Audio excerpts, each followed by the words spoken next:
Hi, my name is Ali Pester. I'm with the Ottawa Animal Defense League. I'm here because people need to be informed of what the fur industry really is. I think that a lot of people don't go out of their way to figure out exactly what they're buying. And if they're not going to go and find the information themselves, then we're here to present it to them. And hopefully they'll go to the PETA website or try to find out more information because of what they saw here. My name is Michelle Thorne. I'm from the Ottawa Animal Defense League.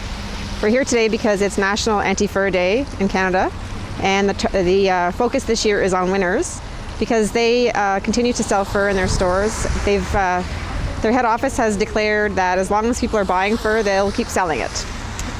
I'm here because ever since I found out how the farming of fur is done and where it's done, especially like in China where cats and dogs are often purposefully mislabeled as something else, but even when it's raccoons or rabbits or foxes, it's wrong because the fur is made for them and not for us. The fur industry is very cruel. It involves animals who are either trapped or on farms. They live their lives in misery when they're on farms. They're kept in cages until they're used for their fur. Basically, it's overall just cruel and unnecessary. Here in Canada, we have so many other options, and I mean, it's not that hard to avoid buying fur or other cruel products. A lot of the fur that you get in this country, even though we do have fur that's trapped and on farms here, a lot of it is from China, and a lot of the stuff that Winners gets is actually from China. There's no way of knowing the origin. Mostly they use cats and dogs.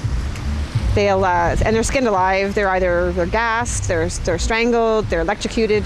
Anything that's easy and cheap for them to make a profit. So even a small piece of trim on a garment won't add to the cost of the garment. A lot of people actually think they're buying something that's fake because it's such an inexpensive garment. The labeling laws in Canada are also a problem. There's no labeling for fur products. So you may see something that is labeled synthetic, and it could be fur. So you think you're buying faux, and it's actually real. Some people just aren't aware of what they're wearing or even what they're eating. So sometimes you really can open someone's eyes just by telling them what's going on, but other times people have built up a really strong resistance against it that is really difficult to break down. So like you lose some friends, but you also gain some friends who care about the same things as you do.